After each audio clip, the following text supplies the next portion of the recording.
Yo, what is good, YouTube? Welcome back to another JC2K video. In today's video, we're going to be talking about whether or not the market is even really crashing, in all honesty, because of super packs anymore in NBA 2K25 MyTEAM. I don't think I can confidently say as of right now that the market crash is, that there's a significant market crash anyway, based on these super packs anymore. I just think people are now too used to these super packs for them to really affect the market all that much. And I also just don't know if the odds are really good enough for these top tier cards to really be producing a significant change in the market for top tier cards here in my team. So before we hop into the video, if you haven't already, make sure you hit the subscribe button. Help me push towards the 40,000 subscriber mark on the channel. I upload every single day, multiple videos a day. Would really appreciate it if y'all do subscribe. And without further ado, let's hop right into it. So keep in mind, I'm recording this video at 11 o'clock, past 11 o'clock Central. Super packs came out at 10, so the cards have only been out for about an hour, but my guess is 100 overalls, there probably aren't very many new base ones that have come out in the last hour or so. So there are more 100 overalls in the auction house than there used to be, but let's see. Let's look for base 100 overalls. This SGA might be a base one. Weber looks like he's probably a base one. Yao and Penny probably not. D-Book, yes. Weber, yes. Couple of Oscars, including a badge one right there. Any more like the 12-hour mark or anything like that that potentially could be new? Doesn't really look like it. I mean, in all honesty, it just doesn't look like there's very many 100 overalls. So if you expected the super packs to drop 100 overall prices at all, you are going to be mistaken. That I can say with confidence, first and foremost. But my real question is with Dark Matters. I think that's the biggest area where it's like, I don't really know how much the market is adjusting with it, because there's already a lot of Dark Matters on the auction house. But I think if we scroll to the 3-hour mark, we can see probably a larger quantity of Dark Matters. I just, to be totally honest, don't want to scroll all the way to the 3-hour mark. So what I'm going to do instead is I'm just going to go in here and look at the good Dark Matters and look at how many of them there are in the last hour or so. So Tim Thomas, not a single new one posted in the last hour or so. Bull, maybe one base one right there.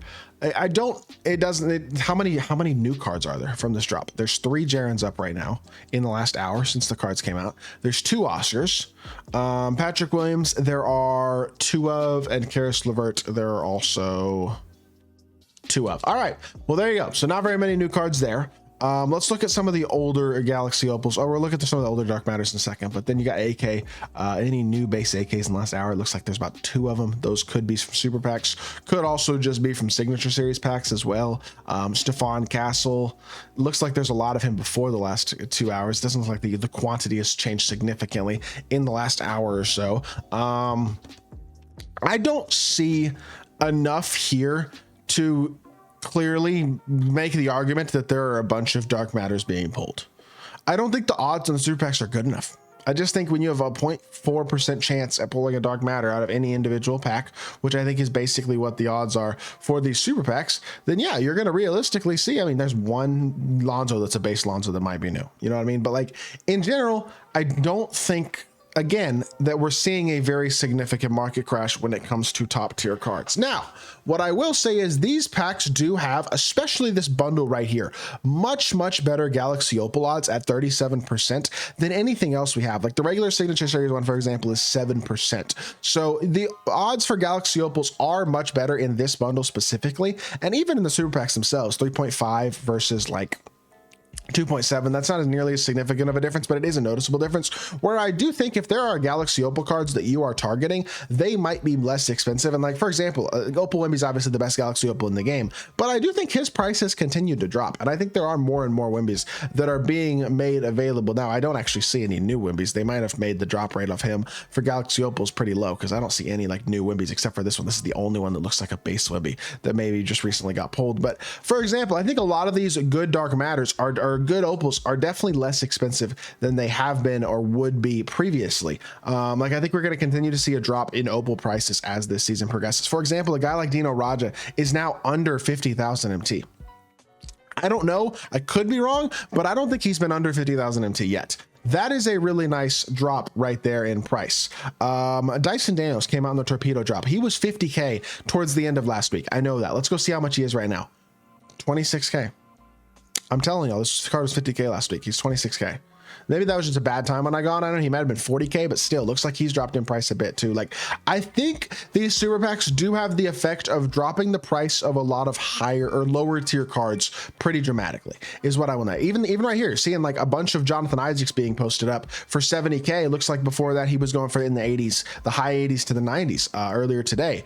And I do think in general, if there are Galaxy Opal and below cards that you are looking to target in the pack market, those cards are much less expensive now than they were yesterday. And I think that is probably where you're going to see the most noticeable market drop, in all honesty, market crash from these super packs specifically, is in those Galaxy Opal and below cards. Obviously, like with the heroic super packs, pink diamond cards just continue to get more and more and more common because they're so easy to pull out of these super packs. So you get a lot of new pink diamonds in these super packs. For example, looks like a bunch of Wimbies being posted up in the last hour, a lot of base ones as well, like a lot of Wimbies, for example. If there are cards that you are looking for, like Wimby, like Dr. J, like Michael Beasley, like the top tier pink diamonds in my team, now is a great time. And I've said this many times, but every single Tuesday is a great time to target those cards because they are more and more affordable. I mean, this is a 20 HOF 2 legend Michael Beasley with legend on ball menace going for 100,000 MT now. Like, the prices on these cards are just ridiculous. 66,000, 61,000.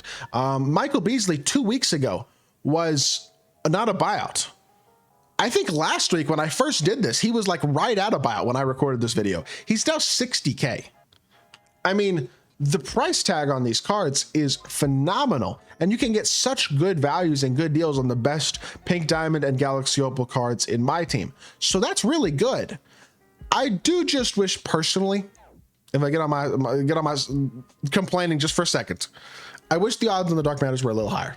I feel like 0.4% odds, which is basically what the math works out to be for the super packs, just isn't good enough. I would like to see these impact the market on those dark matters a little bit more, because I think a lot of these dark matter cards are still a bit more expensive than they probably should be. Like, why is LaMelo going for 400, 500, 600,000 MT right now?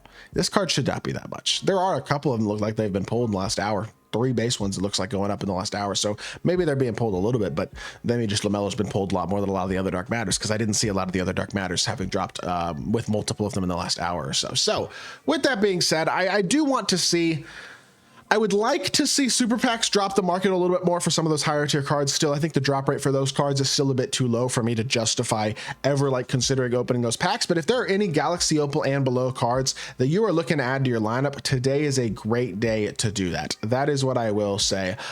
Even like, let's see, Galaxy Opal Giannis, he's so affordable now. I mean, 6 legends, 204K, but a lot of them going for less than that now.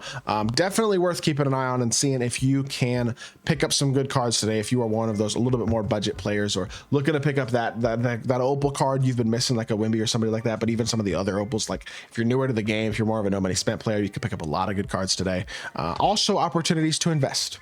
Cards who are cheaper today than they will be later on this week is always a nice opportunity to potentially make a little bit of MT. Like if you can snipe a couple pink diamond Dyson Dales, sell them back for 35K later on this week, you can make a little bit of profit there. You know what I mean? So there is some positive for sure with super packs, but I would say as a whole, top tier cards, not really market crashing. Low tier cards, despite the fact they've been doing these super packs for quite a while, still seem like they're crashing. So good to see that. Hope y'all did enjoy the video. If you did, make sure you hit that like button, leave a comment, and subscribe. I'll be back on more 2K content very, very soon, and I appreciate y'all. Peace.